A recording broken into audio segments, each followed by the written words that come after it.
지난 10일 한국에 엄청난 소식이 전해졌는데요. 소설가 한강 씨가 한국 작가 최초로 노벨 문학상을 수상했다라고 하는, 수상자로 선정됐다라고 하는 소식이었습니다. 어느 누구도 예상하지 못한 아주 깜짝 수상이었는데요. 우리는 그냥 와, 대단하다, 훌륭하다, 이 문학계에도 한류 바람이 부는구나, 이제 선진국으로서 대한민국의 위상이 한 단계 더 올라갔다 정도로 느끼지만, 문학 분야에서 일하는 분들이 말하는 이 노벨 문학상을 받는다는 의미는요, 월드컵을 우승한 것과 같다는 의미라고 하더라고요. 예. 무슨 말이냐면, 먼 이야기처럼 느껴졌던 꿈만 같은 일이 일어났다는 거예요. 그럴 만큼 이번 한강 작가의 노벨 문학상 수상은요, 정말 대한민국 역사를 넘어서 세계사의 한 페이지를 장식할 만한 대단한 일이 아닐 수 없음에는 분명한 일인 것 같습니다. 그런데 우리가 놓치지 말아야 할 또 한 사람이 있는데요. 바로 한강 씨의 작품을 영문으로 번역한 데보라 스미스라고 하는 여인입니다. 번역가인데요. 우리가 몇 년 전에 기생충, 영화 기생충이나 미나리가 전 세계에서 인정받을 수 있었던 이유 중에 하나가 바로 영어 자막의 큰 역할을 했던 거, 여러분 기억하시죠? 세계에서 인정받으려면 언어적으로 소통이 되어야 하는데, 그런 의미에서 보면 한글로 된 소설을 작가의 의도와 정신대로 얼마나 원작에 충실하게 잘 번역하였는가는 무엇보다 중요한 일이라는 것입니다. 그런데 이 데보라 스미스라는 이 번역가는 너무 잘 번역을 했다는 거예요. 놀라운 것이 뭔지 아십니까? 한글을 독학했답니다. 그녀는 영국 캠브리지 대학에서 영문학을 전공하고요, 번역가로 진로를 결정하면서 번역업계의 틈새 시장이라고 여겼던 한국 문학에 관심을 갖게 됐어요. 그리고는 2010년에 한국어를 독학해서 배우기 시작했고, 런던대 한국학 석박사를 졸업하면서 그 과정을 밟으면서 한국 문화의 전반적인 것을 이해하게 됐다는 겁니다. 그렇게 한국어를 배운 지 3년 만에 한강 작가의 소설인 채식주의자를 만나서 번역하게 됐는데, 이 책이 세계 3대 문학상 중에 하나인 부커상을 받게 됐다는 거예요. 그래서 사람들이 영문으로 번역된 이 채식주의자라는 책을 보면서 한강 작가를 알게 됐고, 그게 시작점이 돼서 노벨 문학상을 받게 되는 영예를 얻게 되었다는 겁니다. 그러니까 데보라 번역가가 없었다면 어쩌면 한강 작가는 그냥 한국의 작가로만 알려졌을지도 모른다라는 것이죠. 데보라는 한강 작가를 세계로 이끌어내는 중매자, 또 중보자의 역할을 해냈다라는 것입니다. 제가 많은 여행을 다녀보진 못했지만 제가 가본 도시 중에 그냥 자연스럽게 여기서는 한번 살고 싶다라고 생각이 들었던 도시가 스페인 바르셀로나입니다. 제가 좋아하는 바다도 있고요. 그냥 내륙에만 있는 도시는요, 마치 창문 없는 방같이 느껴지거든요. 근데 이제 바다가 있으니까 바다는 마치 창문과 같다는 느낌이에요. 근데 바다도 있고 날씨도 너무 좋고 과거와 현대가 공존하는 그런 도시 같은 느낌? 특별히 건축의 신이라고 불리우는 안토니 가우디의 건축들을 보면 미래에 와 있는 듯한 느낌마저 들어요. 참 매력적인 도시입니다. 여러분 잘 아시는 사그라다 파밀리아라고 하는 성당을 보면요, 가보신 분은 아시겠지만 그냥 와, 대단하다라는 말밖에 안 나와요. 정말 대단합니다. 지금은 이 가우디가 건축한 많은 건물들이 유네스코 문화유산에 등재되어 있지만 사실 당대에는 인정받지 못했었거든요.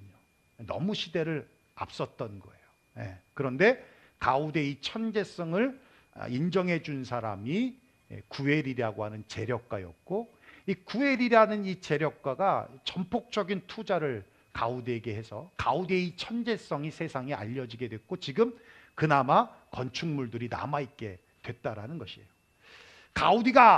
구엘이 가우디를 세상에 이끌어내는 중매자, 중보자 역할을 했다는 겁니다. 그러고 보면 데보라라는 번역가도 구엘이라는 재력가도 조연 같지만 한강 작가에게 그리고 가우디에게 없어서는 안 되는 사람들이었다라는 거예요. 오늘 본문에서 바울은 이 율법과 복음, 이 복음이라고 하면 그리스도라겠죠. 율법과 그리스도의 관계에 대해서 이렇게 설명해 주고 있어요. 우리 24절 한번 읽어볼까요? 시작. 이같이 율법이 우리를 그리스도께로 인도하는 초등교사가 되어 우리로 하여금 믿음으로 말미암아 의롭다함을 얻게 하려 함이라. 예, 율법이 우리를 그리스도로 인도하는 중간다리 역할, 그러니까 중매자, 중보자 역할을 했다는 거예요. 이게 무슨 말씀이냐면, 여러분 잘 아시겠지만 갈라디아 교회에 다른 복음들이 들어왔잖아요. 다른 복음이라고 하면 율법주의자들이 주장하는 믿음만으로는 구원이 충분하지 못하다. 네, 구원을 받으려면 믿음도 필요해. 그렇지만 율법을 지키는 것도 필요하다는 주장들이었어요. 그에 비하여 바울이 계속적으로 논리를 펴는 것이 무엇입니까? 율법으로는 의로워질 수 없기 때문에 율법으로는 구원을 받을 수 없다. 오직 구원의 조건은 믿음뿐이다. 믿음으로만이 의롭다함을 얻을 수 있고 믿음으로만이 구원을 받을 수 있다. 그리고 들었던 예가 뭐예요? 믿음의 조상이라고 알고 있는 아브라함에 대한 예를 들고 있잖아요. 아브라함도 율법이 있기 전 430년 전에 하나님이 자손을 주겠다라고 하는 그 약속을 믿었기에 그 믿음을 의로 여기시지 않았느냐라는 얘기를 하더라는 거예요.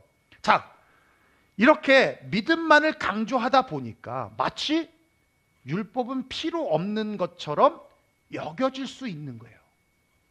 그러면 어떤 반문이 생기냐면, 어떤 반대적 질문이 생기냐면, 아니 바울아, 율법도 하나님이 주신 거 아니야? 하나님이 주신 율법이 그럼 필요 없는 거니? 구약에서의 구원하는 방법과 신약에서의 구원하는 방법이 달라진 거야? 그럼 하나님이 이럴 땐 이렇게 하고 저럴 땐 저렇게 하시는 거야? 라고 하면서 반대 질문을 가질 수 있다는 것이죠. 그래서 바울이 설명하는 것입니다. 그래, 맞아. 율법도 하나님께서 주셨어. 그러기에 율법이 무가치한 것은 아니야. 율법도 필요해. 라고 하면서 율법의 역할과 기능을 설명하고 있는 거예요. 율법의 역할과 기능에는 세 가지, 아주 중요한 세 가지 기능이 있는데, 첫째가 뭐냐? 율법은 죄가 무엇인지를 깨닫게 해준다라는 겁니다. 우리 22절 한번 읽어볼까요? 시작. 그러나 성경이 모든 것을 죄 아래에 가두었으니 이는 예수 그리스도를 믿음으로 말미암은 약속을 믿는 자들에게 주려 함이라. 아, 너무 멋진 표현인데요. 죄 아래 가두었다. 죄 아래 가두었다. 23절 한번 볼까요? 시작. 믿음이 오기 전에 우리는 율법 아래에 매인 바 되었고 계실 때 믿음의 때까지 갇혔느니라. 예. 아, 너무 멋진 표현이에요. 믿음의 때까지, 다시 말하면 예수 그리스도가 올 때까지 그 죄를 가둬놨다. 그러니까 율법이 죄를 억제했다라는 겁니다. 여러분, 법이 없으면 죄를 죄로 알지 못하는 거예요. 그렇죠? 예. 법이 있으니까 죄를 죄로 깨닫게 된다는 겁니다. 여러분, 각 나라마다 죄에 대한 기준도 정의도 다르잖아요. 가령 싱가포르에선 껌을 씹는 것도 죄예요. 껌 씹다 걸리면 미화로 600불입니다. 벌금이. 껌 하나 씹는 걸로. 공공화장실에 변기에 물을 내리지 않아도 벌금이에요. 미화로 400불이에요. 400불. 예, 비둘기에게 먹이 줘도 벌금 400불. 가다가 쓰레기 하나 던져버려서 걸리면 미화로 250불. 지하철에서 음식을 먹어도 벌금 300불입니다. 예, 근데 미국은 그렇지 않잖아요. 그죠? 예. 그게 죄라고 법을 만들면 죄인 거예요. 여러분, 팬데믹 때 어땠어요? 모이지 말라고 그랬잖아요. 모이면 뭐예요? 벌금 내는 거예요. 모이면 죄라는 거예요. 예. 이렇게 모이지 말라고 했잖아요. 또 영업시간 줄였어요. 예. 영업시간 넘으면 벌금 내는 거예요. 예, 다 법이에요. 위법하면 벌금 내고 그에 따른 벌이 있는 겁니다. 또 이 법이라는 건 계속 만들어져요. 왜? 법을 피해서 죄를 짓는 자들이 있어요. 편법하는 자들이 있어요. 법을 악용하는 자들이 있기 때문에 계속 법의 부작용과 악용을 막기 위해서 또 다른 법을 만들고 또 다른 법을 만들고, 우리는 잘 모르지만 어마어마한 법이 세상에 존재하고 있는 겁니다. 이렇게 법과 율법이라는 것은 죄가 무엇인지를 알려주는 기능을 하는 거예요. 둘째, 율법은 하나님께, 예수님께로 인도하는 역할과 기능을 한다는 겁니다. 23절 한번 볼까요? 시작. 믿음이 오기 전에 우리는 율법 아래 매인 바 되고 계시될 믿음이 때까지 갇혔느니라. 네, 율법은 믿음이 오기 전까지다. 네, 믿음이란 믿음의 주체가 되시는 예수 그리스도를 말하는 거죠. 24절 시작. 이같이 율법이 우리를 그리스도께로 인도하는 초등교사가 되어 우리로 하여금 믿음으로 말미암아 의롭다함을 얻게 하려 함이라. 네, 율법이 우리를 그리스도께로 인도하는 초등교사 역할을 한다. 네, 초등학교 선생님 역할을 한다. 이게 무슨 말씀이냐면, 여러분, 율법은 죄를 깨닫게 한다라고 말씀을 드렸죠. 죄를 깨닫게 한다고 의로워지는 겁니까? 죄를 깨닫는다고 죄가 없어지는 겁니까? 아니에요. 율법은 그냥 죄를 억제하는 거예요. 죄 자체를 지워버리거나 없애버리는 기능이 없다라는 겁니다. 가령 그런 거예요. 계란 5개가 있어요. 아주 싱싱해 보여요. 4개를 까서 컵에 넣었어요. 근데 마지막 5번째를 딱 넣었는데 상했어. 먹을 사람? 먹을 수 있어요? 못 먹잖아요. 여러분, 깨끗한 물이 있어요. 깨끗한 물이 있는데 구정물 하나를 넣어요. 1스푼을 넣어요. 먹을 수 있는 사람이 있어요? 없다는 거예요. 마찬가지라는 거예요. 100개의 율법 중에 1개를 지키지 못해도 뭐가 되는 거예요? 죄인인 거예요. 네, 죄인인 거예요. 율법으로는 의로워질 수 없다는 겁니다. 로마서 3장 20절에 한번 읽어볼까요? 시작. 그러므로 율법의 행위로 그의 앞에 의롭다 하심을 얻을 육체가 없나니 율법으로는 죄를 깨달음이니라. 네, 율법은 그냥 죄를 깨닫게 하는 것이지 율법이 나를 의롭게 만들 수는 없다. 그 얘기를 하는 거예요. 그러면서 자연스럽게 우리는 어떤 생각이 드냐면, 도대체 그럼 나는 어떻게 해야 의로워질 수 있는 거야? 나는 어떻게 하면 의로운 사람이 될 수 있는 거야? 라고 하는 고민이 생기잖아요. 그래서 바울은 율법은 예수 그리스도께로 이끌어주는 초등학교 선생님과 같다라고 말씀하고 있는 거예요. 초등학교 선생님이 어릴 때 아이들에게 뭐라고 해요? 이건 옳은 거야. 이거는 잘못된 거야. 이거는 잘한 일이야. 이거는 착한 일이야. 이건 나쁜 일이야. 라고 이렇게 가르쳐 주잖아요. 그런 것처럼 율법은 죄를 깨닫게 하고 우리가 죄인임을 깨닫게 하므로 절대로 율법으로는 의로워질 수 없고 죄에서도 자유로울 수도 없구나라는 걸 깨닫게 한다는 거예요. 그렇게 되면서 자연스럽게 인간과 율법의 한계를 느끼게 된다는 거예요.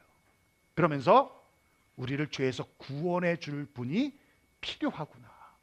이게 내가 율법을 지켜서 의로워질 수 없구나. 누군가가 나를 여기서 구원해 줘야 되는구나. 누군가가 나를 의롭게 해줘야 되는구나. 라는 것을 느끼게 되는데, 그러면서 바로 누구를 찾게 된다고요? 예수 그리스도를 찾게 된다는 거예요. 왜요? 예수님은 아브라함이 약속했던 복의 근원이기 때문에, 아브라함이 믿어서 의가 되었던 믿음의 주체가 되기 때문에, 율법을 지켜서 의롭게 되는 것이 아니라 그 믿음의 주체 되시는 예수 그리스도를 믿으면 우리의 죄가 용서되어지고 하나님의 의의 자녀가 되고 영생의 자녀가 되고 하나님의 천국 백성이 되는 것이기 때문에. 그렇다면 예수님이 온 후에는 율법의 기능과 역할이 다 끝나나? 아니에요. 마지막 3번째가 그거예요. 율법은 우리를 거룩하게 만드는 성화의 기능과 역할을 한다는 겁니다. 우리 26절 27절 한 절씩 읽어볼까요? 시작. 너희가 다 믿음으로 말미암아 그리스도 예수 안에서 하나님의 아들이 되었으니 27절. 누구든지 그리스도와 합하기 위하여 세례를 받는 자는 그리스도로 옷 입었느니라. 예, 믿음으로 하나님의 아들이 되었다. 그리스도로 옷을 입었다. 하나님의 아들다움의 삶이 있다는 거죠. 그리스도의 옷을 입은 자로서의 삶이 있다는 겁니다. 그것이 바로 율법, 말씀을 지킴으로 거룩하게 변화, 그걸 성화라고 얘기해요. 거룩하게 성화되어져 가는 삶을 살아간다라는 거예요. 그래서 말씀이 필요하고 율법이 필요하다는 겁니다. 저는 패션에 관심이 없습니다. 뭘 입어도 태도 안 나고요.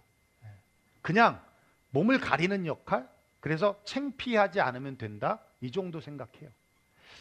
옷이 찢어졌다든지 얼룩이 졌다든지 그렇지만 않는다면, 그래서 그냥 옷걸이에 있는 옷을 잡히는 대로 그렇게 입고요.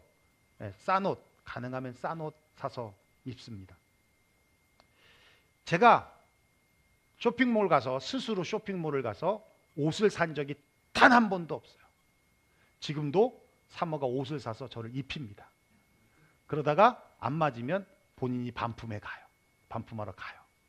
그걸 번거롭게 여기지 않아요. 그만큼 옷에 대한 관심이 별로 없습니다. 놀라지 마세요. 이거 18년째 입는 옷입니다. 역사 보시면 아셔요. 이 옷. 근데 이 옷 춘추복인데 겨울에도 입고요. 여름에도 입어요. 관심이 없어요. 관심이 없어요. 재작년에 지석이가 군대 제대하고 우리 집에 놀러 왔잖아요. 그리고 이제 뭐 한번 간 보고 유학으로 오게 된 거잖아요. 놀러 왔을 때 인스타에서 라코스테 점퍼가 39불에 파는 거예요. 진짜 괜찮아 보이는 거예요. 근데 지석이가 라코스테를 되게 좋아해요. 자기가 그러더라고요. 라코스테는 명품이라고. 그 라코스테를 너무 좋아해요. 그래서 한국에 미국이 되게 싸다는 거예요. 그래서 그때 갈 때 라코스테 몇 개 사가지고 갔어요. 그러니까 또 지가 좋아한다고 하니 삼촌으로서 사줄 수 있잖아. 그래서 지서가 너랑 나랑 잠바 하나씩 사서 입자. 그리고 큰 마음 먹고 질렀습니다. 39불이었어요. 사모가 그때 한국에 있을 때입니다. 우리 장인어른 아프실 때, 한국에 있을 때. 일주일 만에 왔어요. 난 그런 라코스테는 처음 봤네. 등짝에 악어 그림이 이만해. 악어 그림이 이만해요.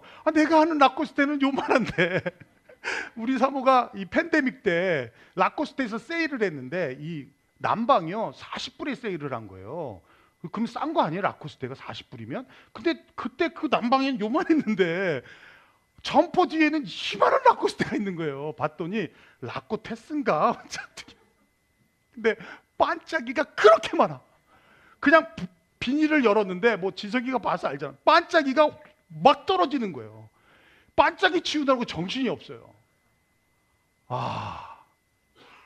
반품하고 싶은데 회사가 없어. 반품한 반품처가 없어요. 그래서 내가 그 뒤로 인스타를 지워버렸습니다. 인스타 안 해요, 그 뒤로. 진짜. 인스타 지금도 광고하죠. 그렇게 뭐 나오죠. 나오죠. 안 해? 하잖아. 안 나와? 나만 나왔어요? 그 뒤로 나 인스타 지워버렸어요. 그리고 사모 오면 혼날 것 같아가지고 도네이션 했습니다. 도네이션 박스에다가. 얼마 전 사모가 바지를 사왔어요. 80불짜리 바지를 사온 거예요. 제가 막 뭐라고 그랬어요. 왜 이렇게 비싼 옷을 사냐고. 보통 40불 정도 사는데 세일해서 산 거래요. 그것도 세일해서 산 거래요. 입어봤어요. 너무 마음에 들어서 60불짜리 티셔츠를 사봤어요. 그래서 내가 막 뭐라고 그랬어요. 뭐 30불, 20불짜리 막. 우린 또 그렇게 싸게 사온 걸 자랑하잖아. 그런데 60불짜리 사온 거야. 막 뭐라고 그랬어요. 여러분 제 몸에 뭐 그런 거 입는다고 티가 나겠어요? 입어봤더니 티가 나더라고. 야 이게 비싸고 좋은 옷 입으니까 좀 태가 나더라고요. 그 생각이 좀 바뀌었어요. 비싸도 마음에 드는 옷을 좀 입자. 태가 나는 옷, 그런 옷을 좀 입자. 근데 우리 오늘 김광희 집사님 좀 얘기가 많이 나오네. 김광희 집사님이 옷을 잘 입어요. 보면 괜찮아. 근데 그렇게 너무 비싸지도 않는데 근데 아주 잘 입는 것 같아.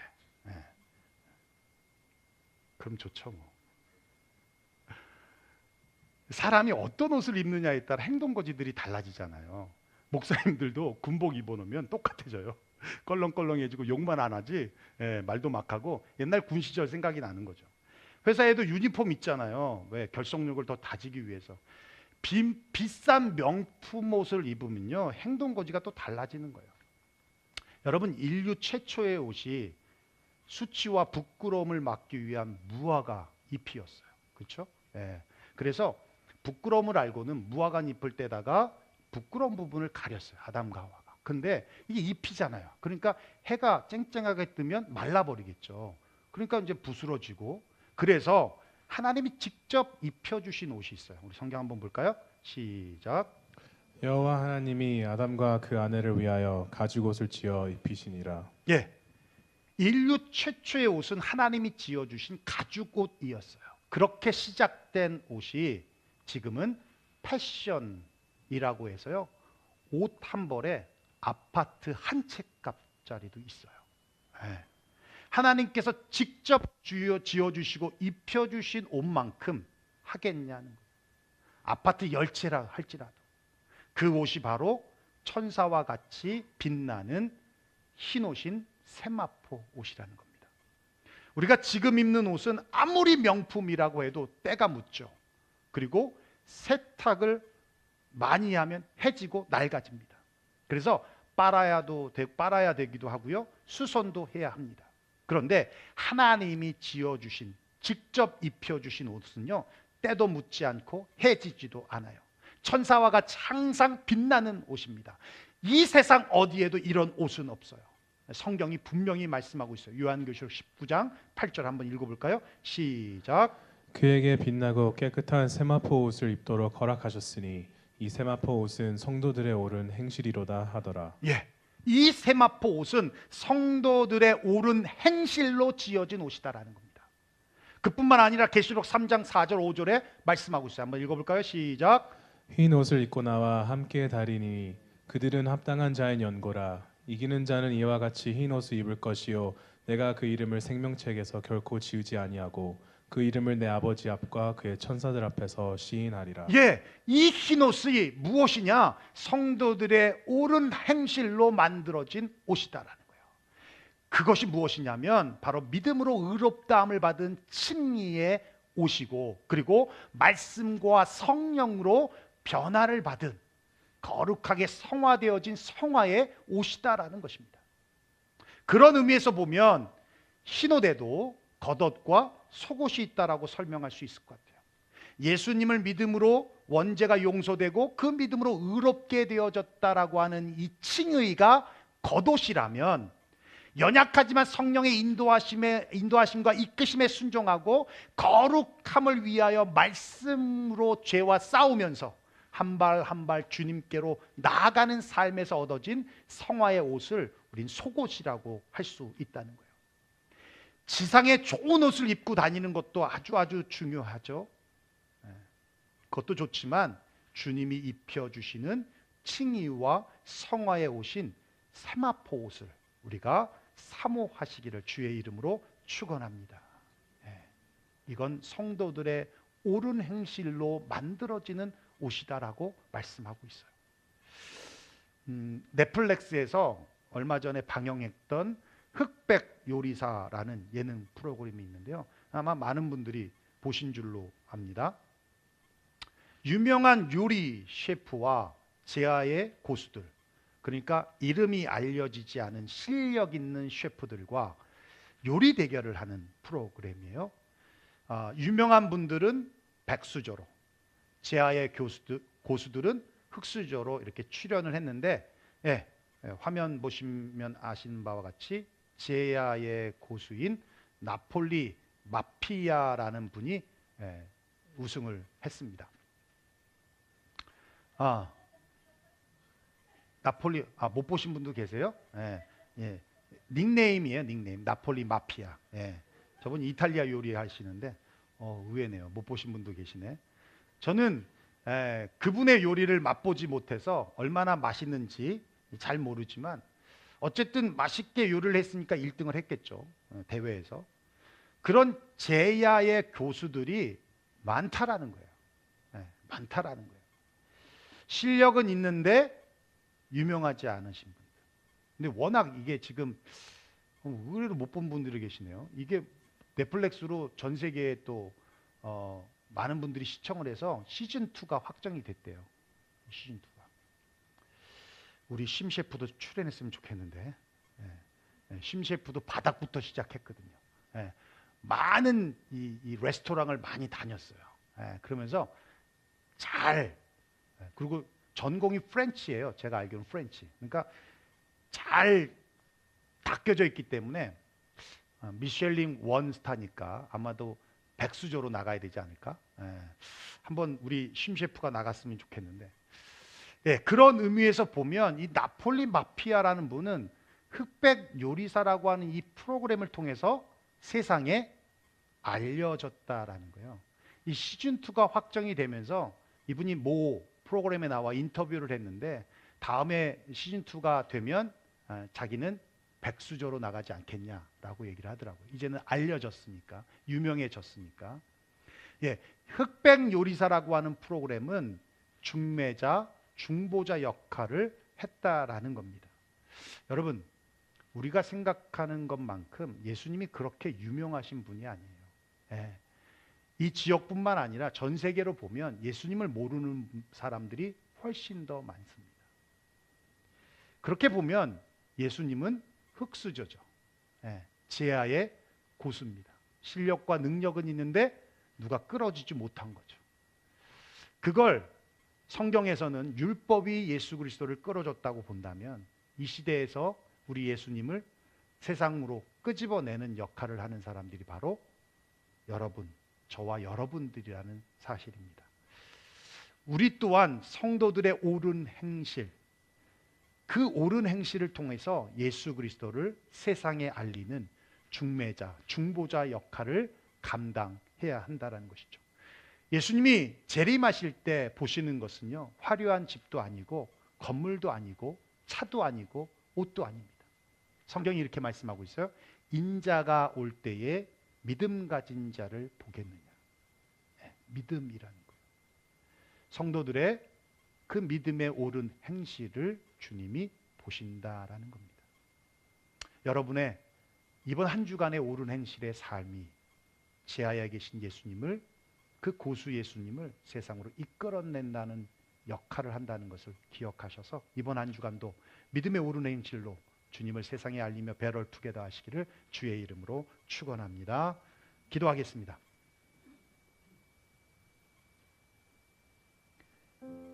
오늘 말씀 들은 대로 우리 함께 기도하며 나아갔으면 좋겠습니다.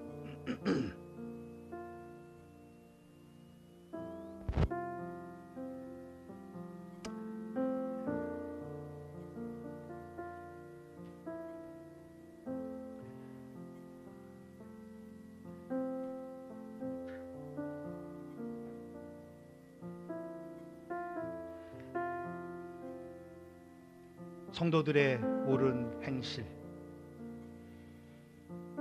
그 행실로 세마포 옷이 지어진다라고 말씀하고 있어요. 우리의 삶을 통해서 예수님이 세상에 드러나는 것입니다. 한강 작가에게 데보라 스미스라는 번역가가 없었다면 노벨 문학상의 영예를 얻지 못했을 겁니다.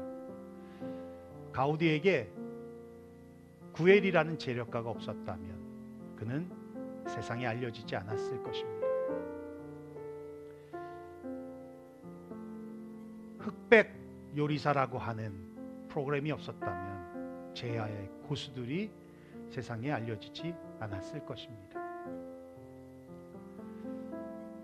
율법으로 말미암아, 율법이 구원이라는 기능 자체는 없지만 율법을 통해서 우리 죄를 깨닫게 하고 예수 그리스도께로 우리를 인도하고 또 거룩한 삶을 살게 하는 기능이 없어진 것이 아닙니다. 여전히 그 기능은 존재합니다.